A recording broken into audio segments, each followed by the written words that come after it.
Hi everyone, that's us back. We're really getting into it now. We've already had so many sessions already. We have changed very slightly the cast and crew that is on this call. So you've got myself. My name's Amy Boyd. I'm a cloud advocate at Microsoft, and I specialize in AI and machine learning. My co-host is Eve. Eve, do you want to give a quick message for us? Yeah, hi, I'm an AI MVP and a data scientist and software developer, and I'm calling now from Denmark, and it's 8 o'clock in the morning here, so so I'm very happy that I can be here already again. Great stuff, great stuff. Thank you so much, Eve. Thanks for supporting us on this call. And then our amazing speaker for this session is Arpita Gupta. Arpita's currently doing a bachelor's degree in computer science and is a super machine learning and data science enthusiast. That's us back. We're really getting into it now. We've already had so many sessions already. I am hearing myself playing back. The cast and crew that is on this. Apologies, there we go. So, Arpita, you are a super fan of machine learning, and you're going to be talking to us about hands-on machine learning with Azure Notebooks. Is that right? Yes. Great stuff. And yeah, could you give us a quick introduction? Okay. So hi guys, welcome to the session.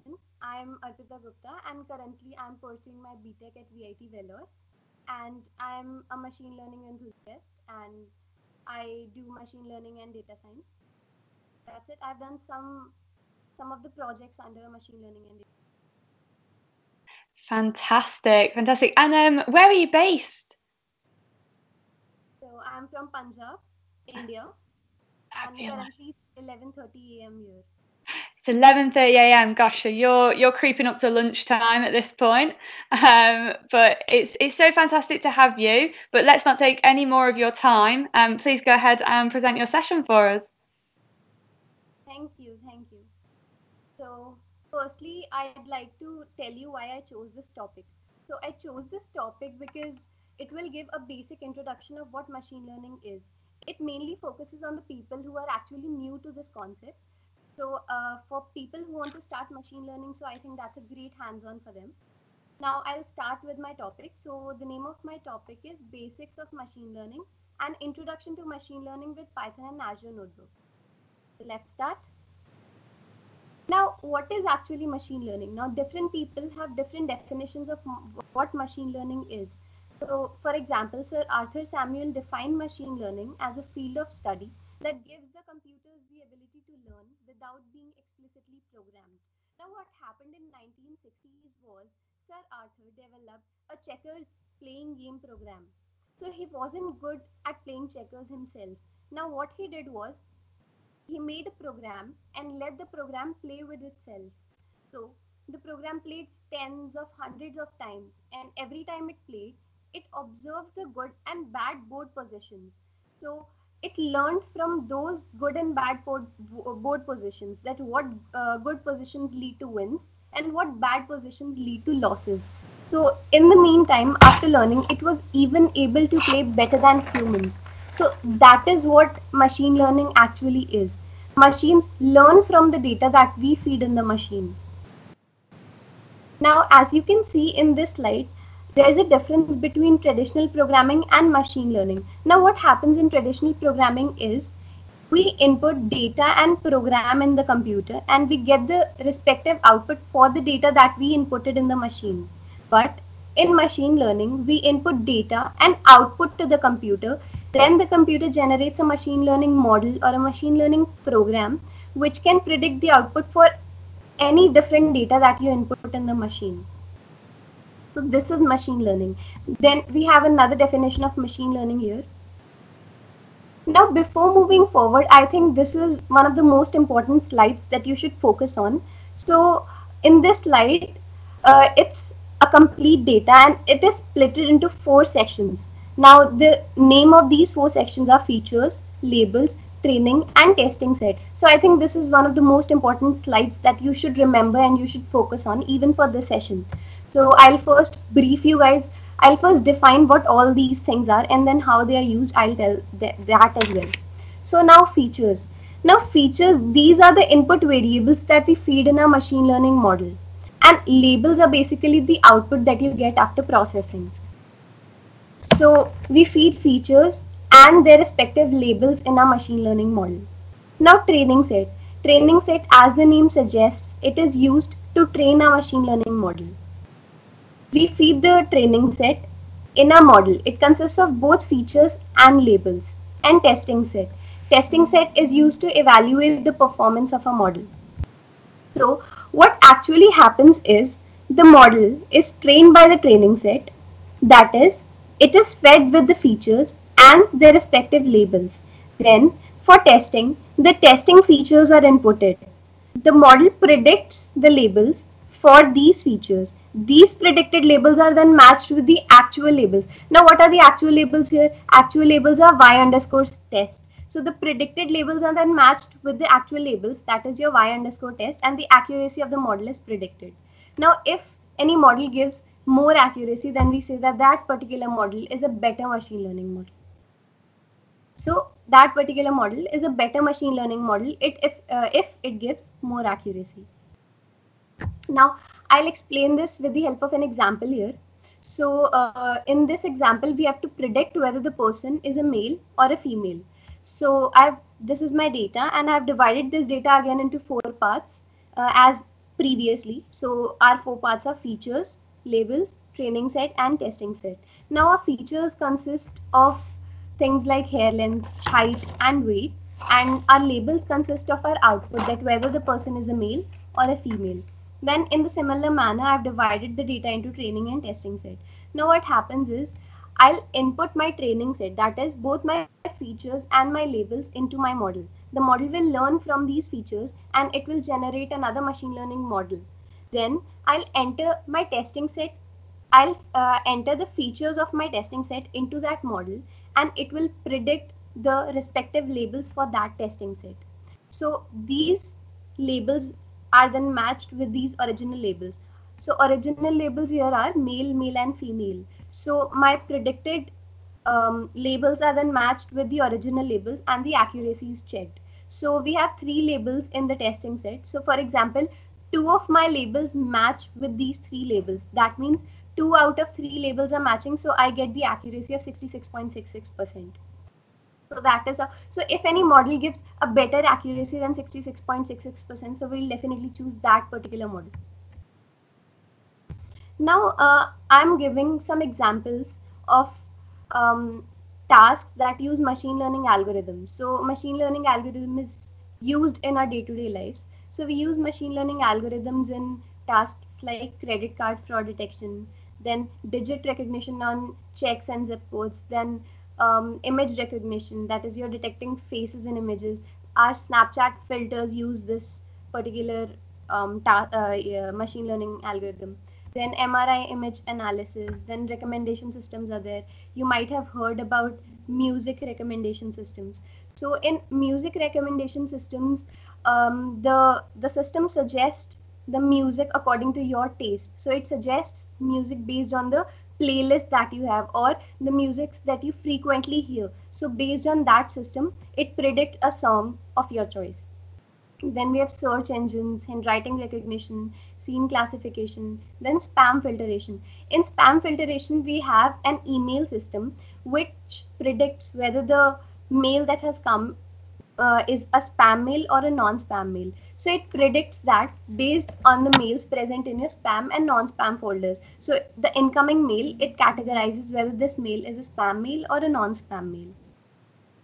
Now, in the next one, we have a chart here. In this chart, machine learning is divided into 3 subtypes that we call. So machine learning is divided into 3 types: supervised learning, unsupervised learning, and reinforcement learning. So supervised learning is used in areas like image classification, then we have identity fraud detection, then market forecasting, weather forecasting, population growth prediction, etc. And unsupervised learning is used in the places like recommendation system, then we have targeted marketing, then customer segmentation, and etc. So I have very good example of targeted marketing. So let's see the examples first. So if we visit any grocery store like Walmart, we might notice that the positioning of products keep changing. The products that make the most sale are kept in the front shelf. So it is easily accessible to the customer. So every time the arrangement of these products change based on the sale that they have made in that particular time duration. So all these things are predicted by using machine learning models itself. So the positioning of these products keep changing based on the amount of sale that they have made in that particular amount duration. In that time duration. Then I have another example here. So you get offers and discounts on similar products that you view on e-commerce websites. So when we surf the internet, we get the ads of the products that we viewed a few days back on the e-commerce websites. We get sales on those products, on those similar kind of products that we viewed a few days back. So all these are good examples of targeted marketing. Then another field is we have reinforcement learning, which is used in the fields like gaming, AI, then real-time decisions, then robot navigation, etc. Now I'll just define supervised learning, the three types of learning basically. So in supervised learning, we are given with training data as well as the desired output. Now in supervised learning, as previously I told you that chart, right? So according to this chart, we are given with both X and Y in supervised learning. So we are given with both training data and the desired output. So for all the features, we will have a defined output in supervised learning. But in unsupervised learning, we are only given with the training data. We are not given with the desired output. So we are given with the X labels only. We are not given with the Y labels. So your output is kind of undefined. So it is in the form of patterns and groups. We generally call them as clusters. And reinforcement learning, it is based on a reward based system basically that I'll be discussing in the further slides. So now supervised learning is further classified into two types. So it's classification and regression. Now what is classification first? So in classification we get direct outputs, we get discrete outputs, so these outputs may be binary like 0 or 1 or true or false, or we can also get two or more outputs. This is generally called as multi-class classification. So if we are getting a binary output, then it is called binary classification. Like if we are getting outputs like if two classes are there in the output, like true or false, 1 or 0, or as you can see in the classification graph, we are having two classes which are separated by a line. So we have these two classes, pluses and circles. So both pluses and circles are separated by a line. So this is an example of binary classification. And then regression. So in regression, we get continuous outputs. So as you can see in this graph, we are getting a continuous output. All the this circle class is varying continuously. It's varying according to the line basically. So regression is used in the fields for predicting car pricing or pricing of a house or predicting sale of a company. So these are the fields where we use regression for getting the continuous outputs. So now how will we choose that what kind of learning we should use? So it basically depends on the data that what type of machine learning algorithm you should use. Now again, I have covered this, but it's more of a pictorial representation of regression versus classification. So moving to the second point, a classification problem with two classes is called a binary classification, and more than two classes is called a multi-class classification. Now as you can see that this is a male example. Like I have already told you about this separation of male, whether the male is a spam or a non-spam male. So that is an example of binary classification because it is separating the males into two classes, that is spam and non-spam. In the similar way, regression. So a regression problem with multiple input variables is called a multivariate regression problem. Like as you can see in this graph, all the points are varying continuously, linearly with a line. So this is a regression problem. So this is a regression example. Now I've classified some algorithms whether they can perform classification or regression, or they can perform both. So first algorithm is KNN, so that is K nearest neighbors. So it can perform both classification and regression problems. Next we have linear regression, so it can perform only regression problems. Then logistic regression, although the name suggests that it should perform regression, but it performs classification. In the similar way, we have naive Bayes classifiers. Rest all the algorithms that are present, like decision tree, random forest, ADA boost, or neural networks, all these algorithms can perform both classification as well as regression. So this is also an important slides for you to understand that what algorithm can perform classification, which algorithm can perform regression. Okay, moving on to unsupervised learning. Now, as I've already told you earlier, that in unsupervised learning, we do not have a definite output. So output is in the form of groups or clusters. So we do not have Y labels there.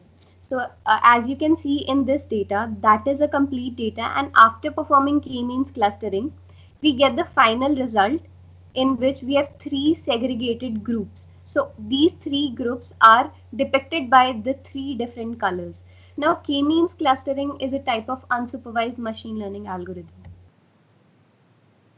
Okay, moving forward, now reinforcement learning. This slide has too much of a theory, but I'll just tell brief of what reinforcement learning is. So as I've already told you, reinforcement learning is based on a reward system. So in this, there is no definite input or output. The machine learns on the basis of a reward system. For example, if the machine performs the task correctly, it is given a positive reward. And for every wrong action, there is a negative reward. So basically, machine learns what actions are to be taken in future correctly and what should be avoided. So machine tries to move towards the positive reward system and avoids the wrong actions. Now what happens is it works basically on a reward based system. So it will be more clear with the third point, that is one of the best examples that I've found. So as an agent, which could be a self-driving car or a program of playing chess, it interacts with its environment, receiving a reward system depending on how it performs. Now, the agent can be a self-driving car or a program of playing chess. So what happens is, if the car drives the person safely to its destination, or the agent wins the game of chess, then we call it as a positive reward. So it moves towards a positive reward system. But on the other hand, if the car goes off the road, or you lose the chess game, then it becomes a penalty. So it's a wrong action. So that means you move towards the agent moved towards a negative reward. So in this way, the agent tries to move towards the positive reward by correcting its actions in future based on this reward system, based on the current reward that it got. So this is a pictorial representation of the same thing. So the agent performs the actions in the environment, and the environment interpreter interprets the actions, and based on that it gives the suitable reward to the agent. So it gives reward based on the action, that whether the reward is a positive reward or a negative reward. Now in this I have covered some good links from where you should start doing machine learning.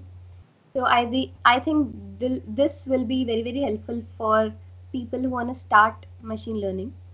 So these are some courses here. So first course is a Microsoft Learning Path.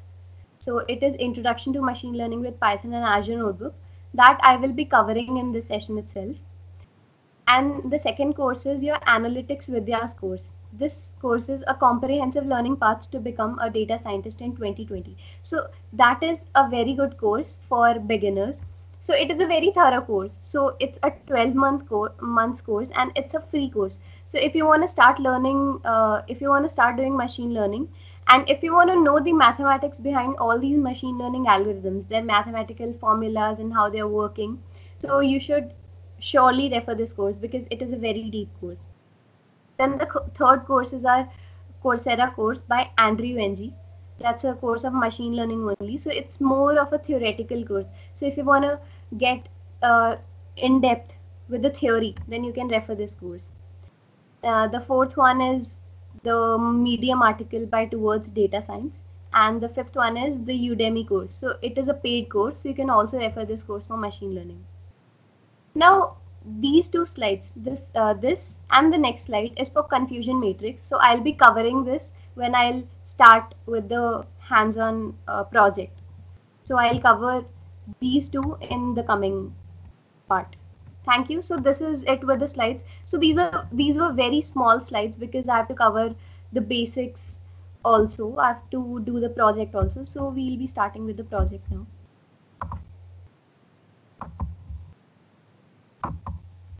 So this is a project basically. So it is Introduction to Machine Learning with Python and Azure Notebook. Now it has 3 modules. So the 3 modules are Analyze Climate Data with Azure Notebook, Predict Flight Delays by creating a machine learning model in Python, and Analyze the sentiment of reviews with Keras.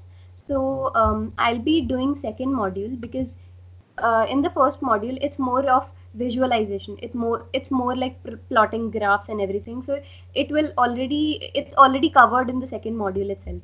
So doing the second module, it will cover your first module as well.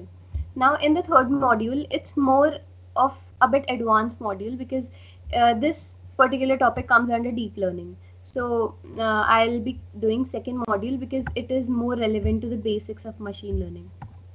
So let's start.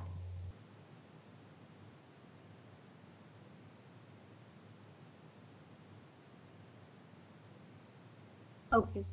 So this is the basic introduction. So you can go through the introduction. It's basically what is Python and what Python libraries are used in this particular module, and what is Azure Notebook, and basically how will everything proceed. Like you'll create an Azure Notebook, you'll import the data set, and then you'll pre-process it and everything. Then you can go through the learning objectives as well. I'll start.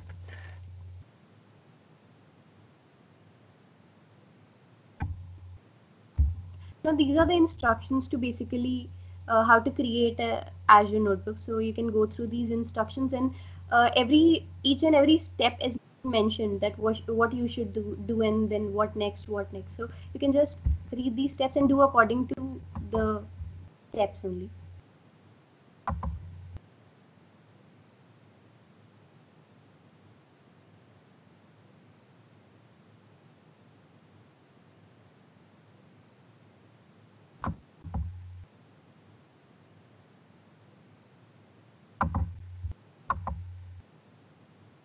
Okay, so I clicked my projects and then new project.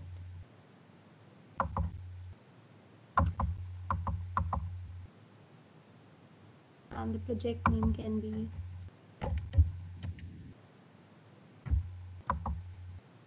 machine learning.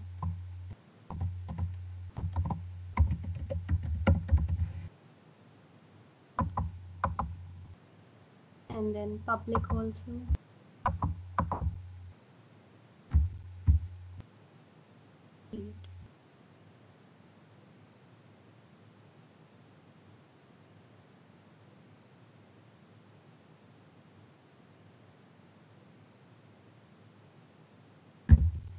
Then notebook and ml underscore 2. So it's Python 3.6. Right. Python 3.6, and then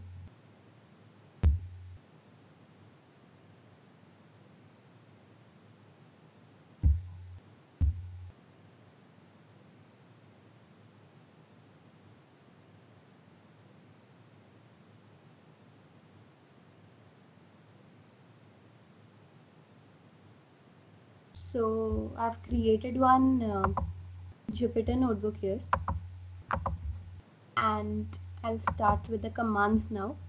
So this is a first command. It's basically a bash command, and it is used for importing the dataset. So we are importing our dataset flightdata.csv using this particular link that we have.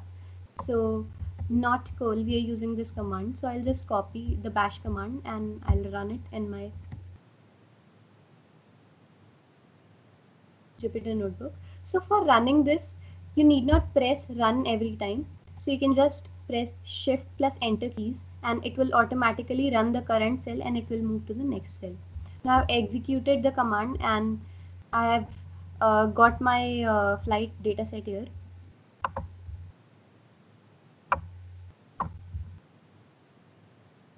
Okay, next. So the next command is import pandas as PD. So we are importing pandas. So pandas is a library that provides 2D tabular objects which are known as data frames. So we use pandas for data manipulation and analysis for numerical tables, and we use it for time series analysis as well. So it is used for plotting 2D tables known as data frames. So basically time series analysis, I'll just give a brief intro of what time series analysis is. So it is a statistical technique that deals with the time series data or trend analysis. So time data is the data that occurs in particular time intervals. So it basically deals with the data that occur in the particular time intervals. So that is basically a pandas library.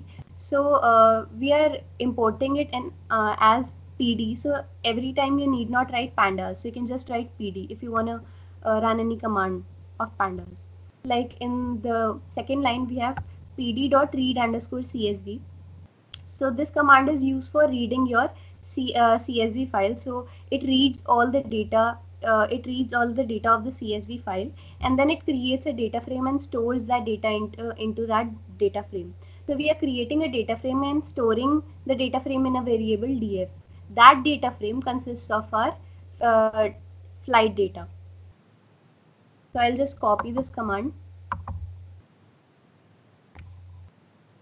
So this command basically creates a data frame that consists of your flight data, and df.head is used to print the first 5 values of your data set. So it is printing first 5 values, that is from 0 to 4. If you want to print first say 7 values, then you can give in the brackets you can give, it will print first 7 values, that is from 0 to, so yeah, it's printing first 7 values, that is from 0 to 6. So in the similar way, if you want to print 10 values, then you can give 10 or 15 or according to your choice. But if you're not specifying any value, then it will automatically give first 5 values only. Now we have created a data frame. Now let's move forward. It's clean and prepare the data. So we are doing pre-processing now. We'll pre-process the data. We'll prepare the data for feeding it into the machine. Now df.shape. df.shape.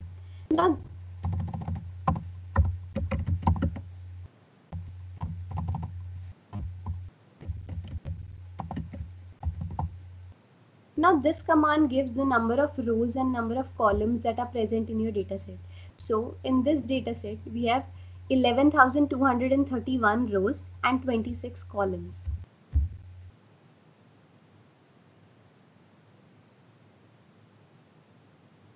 Okay, so moving forward, now this is basically the description of all the column names. So you can just go through the description, because sometimes what happens is sometimes you need not process the whole data. For example, as you can see, this is okay. This is airline carrier code. So this won't affect whether your flight will get delayed or not.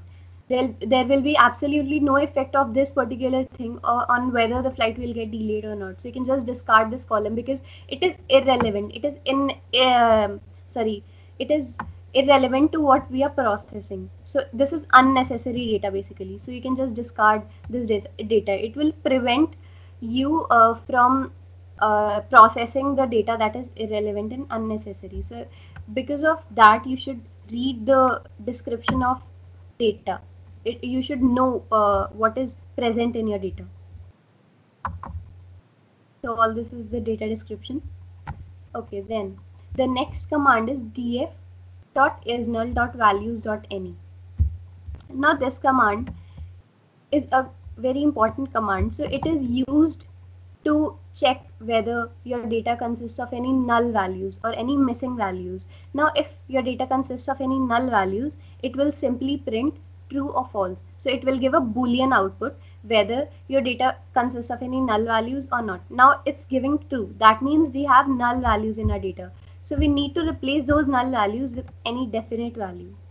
Now next command is df.isNull.sum. df isNull. Now this particular command gives the sum of the null values present in each column. Now this particular table shows that in departure time we have 107 null values. Similarly, it gives the sum of all the each column. So the above columns do not have any null values. 107 null values are present in departure time. Now, as you can see in this particular column, this column is unnamed 25. Now, in our data set, we have 11,231 rows. And in this particular column, all 11,231 rows are empty. That means there is absolutely no use for this column. So we can simply discard this column. Now we are discarding this column. So we use df.drop command for discarding any column. And axis 1 represents that we are discarding any column. For discarding a row, we can give axis is equal to 0. Then again we are calculating the sum. Now after discarding this column and calculating its sum, we'll get this table. Now as you can see in this table, we are not getting unnamed 25. That means we have just dropped that column, we have discarded that column because it was unnecessary, because it didn't consist of any value. Then next is we are overriding this created data frame with only the values which are actually affecting the output, which are required for processing actually. So we need month, day of the month when the flight took place, day of the week, then origin, destination, scheduled departure time, and then arrival time. All these things are only required for predicting whether the flight will get delayed or not. So we'll create a data frame and override it and store it in df only. So we are creating this data frame and then we are again calculating the sum.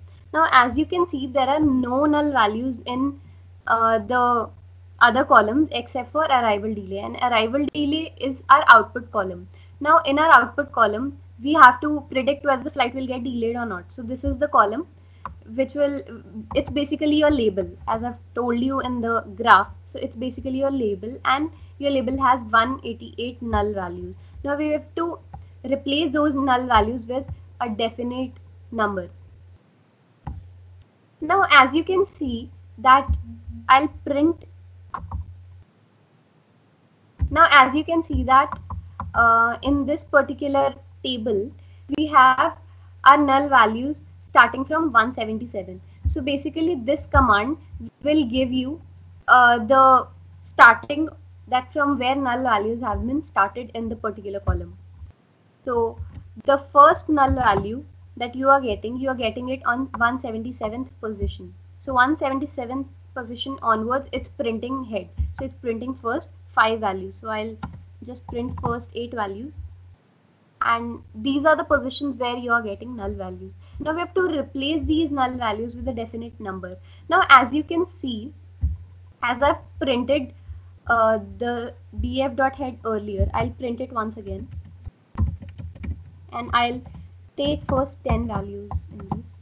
Now as you can see, in arrival delay we have only zeros. So only zeros, the data consists of only zeros in this particular column. The column is empty when the flight is delayed, or when the flight didn't actually flew, or these things. So that particular area is empty. So we'll just replace those areas with the 1. Now as it's given in this also,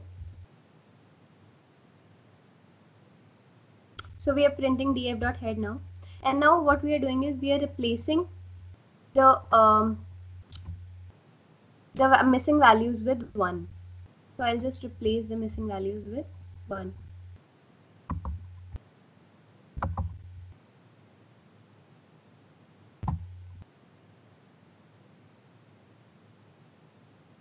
So it's taking a bit time, and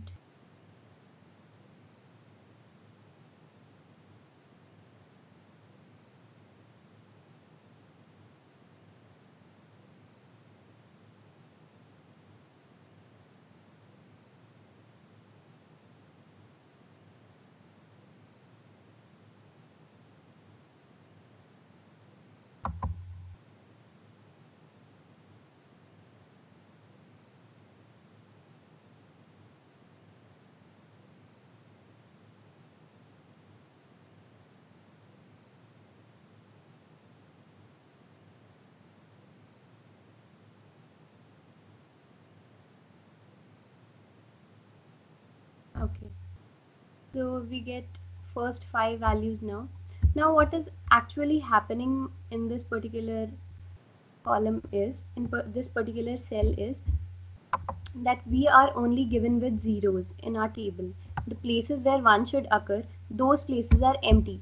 Those places are the places where the flight got late or the flight didn't even flew. So in all these cases, they have left the place empty. So we'll just replace that place with 1, because those are the missing values. So we are replacing using this particular command, and in this particular command we are replacing the missing values with 1.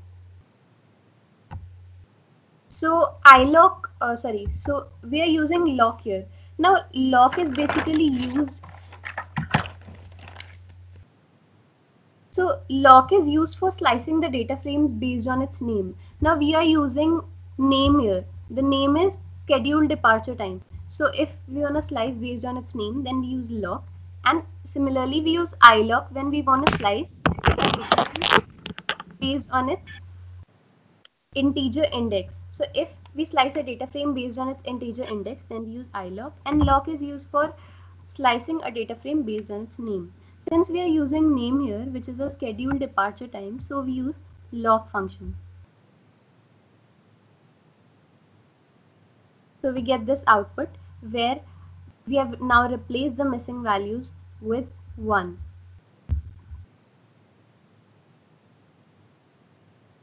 Now again I've printed df.head. I've replaced the missing values with 1 as well. Okay. Now as you can see that in this particular table, in origin and destination, we have string values. Now machine doesn't understand in English language, so it understands only the byte code. So we have to process these values so that it becomes understandable to machine. Now what we are doing is we are using pd.getDummies method, but we have other methods as well. So we have methods like byte encoding, label encoding, then we have one hot encoding, and all these are inbuilt methods as well, but we are using pd.getDummies. In pd.getDummies, what we are doing is the strings which are present in origin and destination, we are making separate columns for those strings. So in the places where, for example, ATL, so in the place where ATL occurred, on that places we are marking 1, and on rest of the places we are giving 0. In the similar way, we are basically segregating this column into its multiple columns, and the places where these strings are occurring, we are just simply writing them as 1, and in the other places we are giving zeros. So in this way, now we are getting numerical data set in the whole data frame. We are getting a numerical data set only. So now this data set can be processed by the machine, because earlier machine cannot understand English language. So we had to replace this data. Now we have basically pre-processed our data well. Now moving forward, we have to create a machine learning model. We have to build a machine learning model. Now for building machine learning model, we are using library known as sklearn, and we are importing train, test, and split. I'll tell you what happens with these things. Now sklearn. So sklearn is basically a library which is used for importing the models from library sklearn. So it is a free software machine learning library. It consists of all the models which we use for machine learning and processing the data. So we are importing model selection from this, and from that we are importing train, test and split. Now train, test and split is used to split your data into 4 parts. As I told you in that chart, we have splitted a data into 4 parts. So it's train underscore x, test underscore x, train underscore y and test underscore y. Now what happens is that the drop command we are using for dropping our output. So our output column is arrival delay. So we are dropping that particular column, and rest all are included in our features. So those are our features, and the output is our label. So the output is arrival delay. So that is our label. So now we have splitted it into X and Y. Now we've further split it into training data and testing data also. So test size is 20.2. So that means 20% of the data is used for testing and 80% of the data is used for training a model. Now I highly recommend that you should keep the test size more than 0.5, that is more than 50%, because if you're training your model with less data and you're expecting output for more data, then obviously it will give the accuracy less. So it will predict it will not predict good. So that's why you should train it with more data, and you should keep the test size more than less than 0.5. So test size is basically the amount of data that is used for testing. So it's 0.2. That means 20% of the data is used for testing. Now random state. So I'll give a theoretical definition of what random state is. So it is the number of methods for generating numbers drawn from variety of probability distribution. Now basically what happens is, if you are specifying a random state, then the 20% of the test data that you are picking, so randomly it will pick 20% of the data from your whole data. So it will randomly pick 20% of rows from your data, and it will be moved into test data set.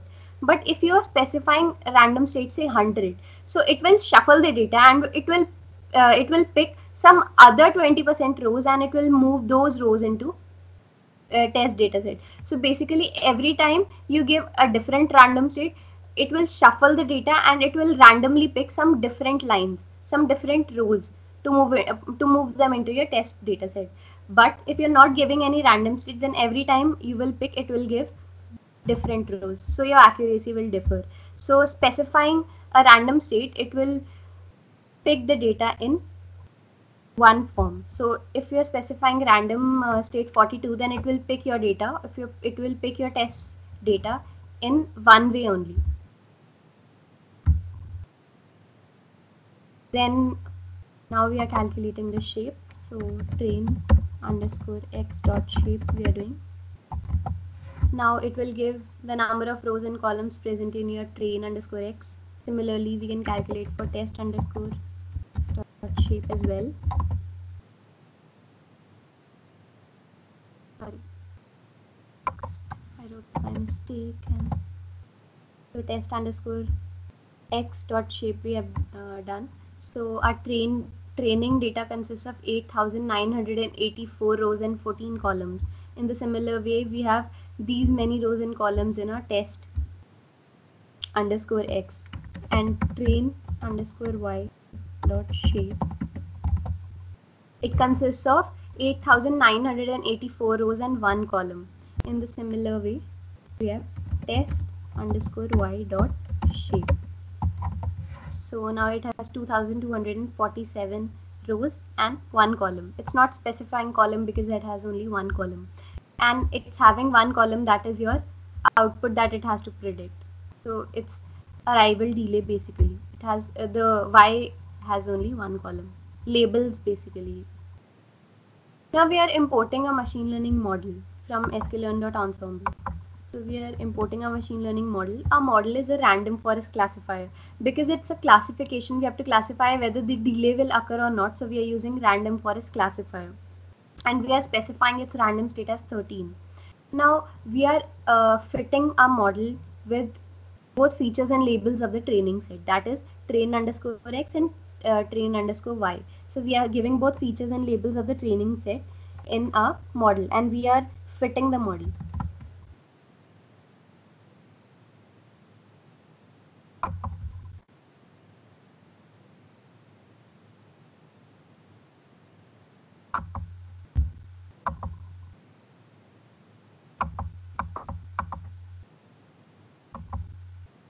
Now this is giving an error because some value is left empty.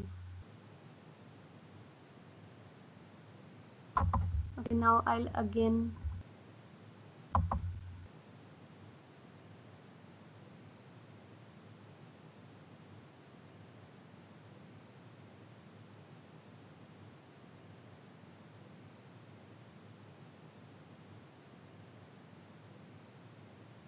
Hi Arpita, just to let you know, we've got about 5 minutes left till we'll need to wrap up. So should we maybe have a wander through the rest of the documentation, just see how this one ends?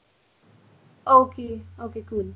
So this gave an error because I think some values might have left empty. So for this you can go again, and you can just replace the missing values with 0 or 1. Now sometimes what happens is you can also replace these values with mean or median or mod. So for doing so, what you can do is you can just fill these values using df.fillNA. So df.fillNA is used to fill the missing values by replacing them with maybe your mean or median or mod. So you can use df.fillNA for this purpose. I've left with very less time, so I'll just tell you with this only. So now what happens is we have trained a model. So model is fitted with our training data. So we are now trained. We have now trained a model, and we have to predict the output for our test underscore x. Now what happens here is the predicted values of test underscore x get stored in the predicted variable. We have declared a variable predicted, and the values of test underscore x have been moved to predicted variables.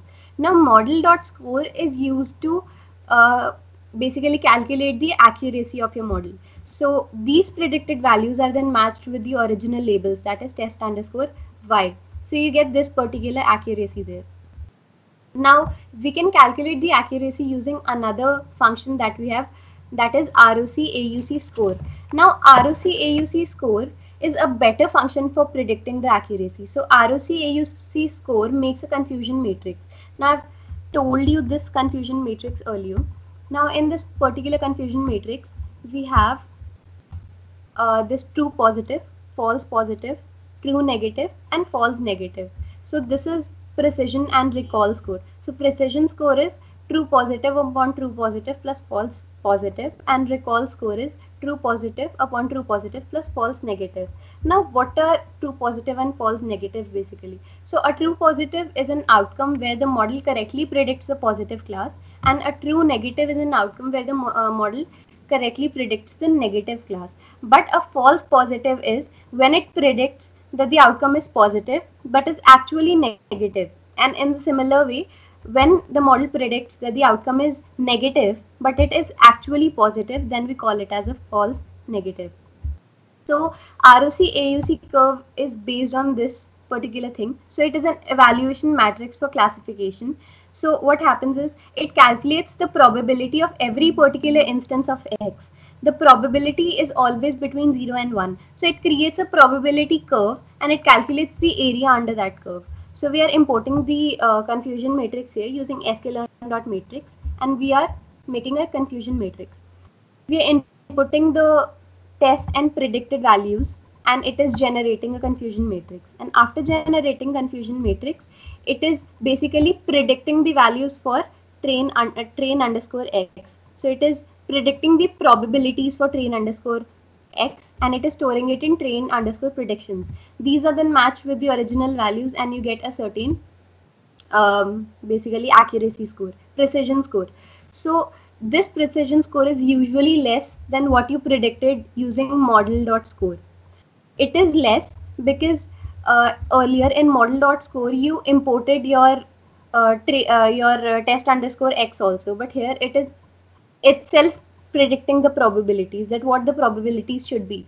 But in model.score, you are giving a biased data. That data mainly consisted of the basically flights that arrived in time, but here it's predicting itself. That is why it is giving less probability. So it gives around 68 point something in this particular precision underscore score. Similarly, you can calculate the recall score by using the same method. So that is it. Now we've got our accuracy, we've got precision and recall score. Then we have to visualize the output of the model. So we use matplotlib libraries like matplotlib and seaborn. So there is a slight difference between matplotlib and seaborn libraries. So matplotlib is basically used for plotting rough graphs like your bar charts or pie charts or histograms, etc. But Seaborn is more of a data visualization library, so it adds more effects, it adds more attractive features to your graphs by using Seaborn. Now we are plotting a curve. We can define what should be present on X and Y labels. Then we are plotting our false positive rate and true positive rate using this curve. We can also specify the color and line style. So in this way we are plotting the curve, and this is just a function that we are creating. This function is used, basically it predicts that this if you enter the details of the flight, then it predicts whether it will be delayed or not. In the similar way, we have created this graph as well, which shows probability of on-time arrival in these particular dates. And that's it with this module, and you can go through the MCQs here. So we use so which method is used for importing a CSV file? So we use pd.read underscore score. Sorry, we use pd.read underscore CSV for importing a file. So import pandas as PD, and then we use pd.read underscore CSV. So this is the correct option. Now, hi Arpita, I'm so sorry to cut in there. We are at time, unfortunately, so I think we should leave the attendees to go and take that quiz themselves, see if they can get the right answers after all of that great information that you just gave. But yeah, unfortunately, we are out of time. Massive thank you for all of that information. It was so detailed. I think people will find it really useful. We posted a link to the Learn module in the questions in the chat, so hopefully everyone can go ahead and start learning even more from it. So just massive thank you. Up next is myself and Eve will continue to host, and we have Ari Bornstein, who's going to go and take this a sort of step further, and he's going to talk about his amazing work in natural language processing. So we'll see you in a bit. Yeah, see you soon. Okay, thank you guys.